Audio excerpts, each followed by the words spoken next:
Hola, en este tema debe tenerse presente siempre que el legislador, plasmando lo que el constituyente ha querido consagrar en el artículo 14 bis de la Constitución, la protección contra el despido arbitrario, articuló en la Ley de Contrato de Trabajo una serie de disposiciones para evitar que el contrato se extinga cuando no está previsto que sea así. De alguna manera hay una preferencia del legislador por la continuidad del contrato. Entonces, las causales de extinción del vínculo están enumeradas taxativamente en la ley y cada una tiene sus consecuencias. En general, todos las conocemos, de manera que voy a hacer referencia solamente a algunas que tienen algunas circunstancias especiales y que pueden ser de difícil solución.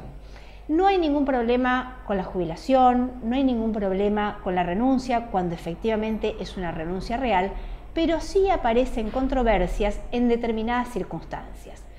La primera de ellas es cuando aparece lo que nosotros llamamos un mutuo disenso expreso. ¿Qué quiere decir? Que las partes de común acuerdo y manifestándolo en algún documento han expresado la voluntad común de extinguir el vínculo. Como el contrato de trabajo es un contrato informal, cuando aparecen formalidades empieza a sospecharse de la legalidad de esto. De manera de que si las partes quieren extinguir el contrato de manera expresa, debe ser realmente una extinción y debe obedecer a la real voluntad de las partes, porque donde aparecen otras circunstancias en ese acuerdo, empieza a sospecharse de que en verdad están cubriendo otro tipo de extinción. Por ejemplo, cuando hay un mutuo acuerdo no debería pagarse indemnización, pero si aparecen en el papel alguna gratificación, podría entenderse que en verdad hay una especie de renuncia negociada. Entonces, se tendrá que tener cuidado de plasmar esto y no estar en verdad violando la irrenunciabilidad del contrato a través de un acuerdo que finalmente no va a servir. Tengan en cuenta siempre que lo que prima en el contrato de trabajo es lo que sucede en la realidad, el principio de primacía de la realidad, de manera de que si se demuestra que en verdad este documento que está manifestando un mutuo disenso, en verdad está encubriendo otro tipo de extinción, no tendrá validez. Otra circunstancia de la extinción del contrato es el mutuo disenso tácito. Quiere decir que las partes de común acuerdo dejan de ir a trabajar o dejan de pagar la remuneración, se extingue la relación sin que quede asentado en ningún lado. ¿Cómo se sabe que efectivamente hay voluntad de extinguir la relación? Porque el trabajador empezó a trabajar en otro lado, porque el empleador abonó la liquidación final, porque contrató a otro trabajador que cubra esa vacante, pero fundamentalmente si el empleador quiere invocar la extinción por esta causal, entonces tendrá que abonar la liquidación final, ponerla a disposición y decir, se pagan las vacaciones proporcionales, el saque proporcional y acá la relación se ha terminado. La otra circunstancia que a veces da lugar a controversias muy importantes es el abandono de trabajo, porque está determinado taxativamente en la ley cuáles son los pasos para configurarse esta causal. El abandono del contrato de trabajo es una especie de despido con causa. La causa de este despido es que el trabajador incumplió con su prestación más importante, que es la de ir a trabajar. Incumplió con esa prestación de manera reiterada sin dar explicaciones. Pero para que se configure de esta forma, el empleador por su parte ha tenido que intimar al trabajador. El trabajador no contesta, hace abandono, se mantiene en silencio y en una segunda notificación el empleador extingue el vínculo por esta causal. Lo que suele suceder es que la controversia se suscitó con anterioridad, ha habido malos entendidos, ha habido discrepancias, el trabajador entiende que no tiene que ir a trabajar porque el empleador ha incumplido con otras obligaciones y no va. Entonces el empleador lo intima y el trabajador contesta la intimación. Rompe el silencio que la ley exige para configurar el abandono. Siempre que el trabajador rompe el silencio que la ley exige, entonces nos separamos de esta causal y no tenemos más un abandono, sino a lo mejor un incumplimiento contractual. Digo esto porque es muy habitual que, aunque el trabajador rompa el silencio contestando y manifestando que no ha ido a trabajar porque no le pagaron, porque está enfermo, porque se tomó las vacaciones, porque no está bien registrado, el empleador por su parte cursa una segunda notificación configurando el abandono. Y en verdad, cuando ha habido una explicación por parte del trabajador, sea esa explicación válida o no, el silencio se ha roto y esta figura ha desaparecido. De manera de que si el empleador no demuestra que aquellas imputaciones que hace el trabajador no existen, estaremos frente a un despido incausado y saldremos de esta circunstancia, de manera que al estar en un despido incausado se van a desatar las indemnizaciones que prevé la ley y que son bastante graves. Finalmente, la causal que se suele utilizar o que a veces se quiere utilizar es la del despido causado.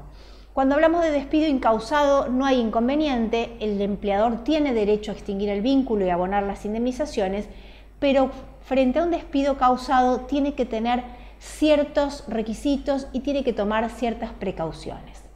El despido causado se funda en un incumplimiento por parte del trabajador a sus obligaciones.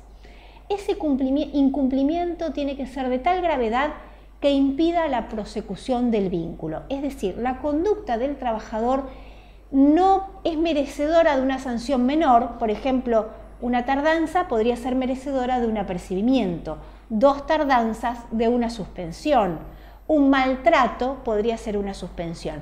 Pero si ha habido un incumplimiento muy grave, como una inasistencia reiterada después de varias suspensiones, entonces sí tendremos una causal justificada de despido.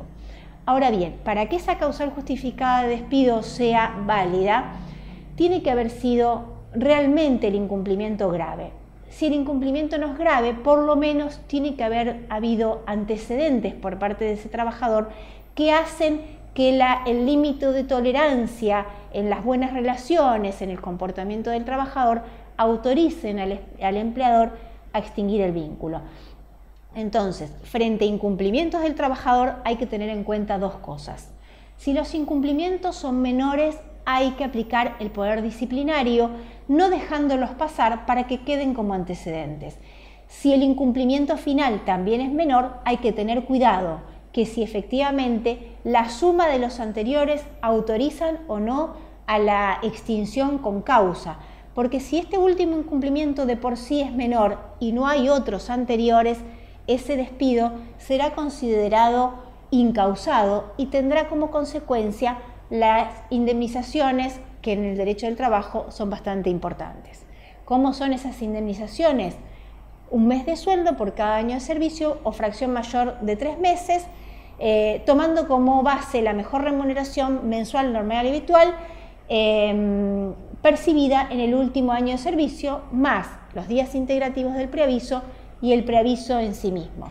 Sobre este módulo, sobre este monto de las indemnizaciones, hay que sumarle además que siempre que se extingue el vínculo hay que abonar los rubros devengados, ya sea que se extinga con causa y con derecho, sin derecho a indemnización o con derecho a indemnización. El vínculo se extingue y el sueldo anual complementario se paga el proporcional sí, los días trabajados se pagan sí o sí y las vacaciones proporcionales se pagan sí o sí. Entonces, frente a cualquiera de estas circunstancias, habrá algunas que den lugar a indemnización y otras que no. Pero cuando el empleador quiere tomar como causal alguna de aquellas que no da lugar a indemnización, tiene que tener la precaución de cumplir con todos los requisitos previos para no convertir ese despido en incausado y ser pasible no solo de las indemnizaciones, sino también de los agravantes que pueden implicar las multas por no pagarlas. En cualquier caso, siempre se abona todos los rubros devengados a la extinción del vínculo y se debe tener la precaución también de entregar la certificación de trabajo y la certificación de servicios. Recuerden que esta certificación, una vez que se ha extinguido el vínculo, hay 30 días para entregarlas y el incumplimiento de esta entrega hace pasible al empleador del pago de 3 remuneraciones. Entonces, es realmente un desperdicio que teniendo un contrato de trabajo con todas las obligaciones cumplidas, el empleador no haga entrega de esta certificación y tenga que pagar una multa cuando en verdad puede poner a disposición del trabajador las certificaciones que se necesitan. También en este caso de la extinción del vínculo, las circunstancias ameritan un estudio caso por caso y que pueden dar en algunas circunstancias indemnizaciones y en otros no. En algunas situaciones la resolución será fácil y en otros podrá ser un poco más complicada. Los invito también a que, como en el otro caso, continuemos el debate en el foro correspondiente. Muchas gracias.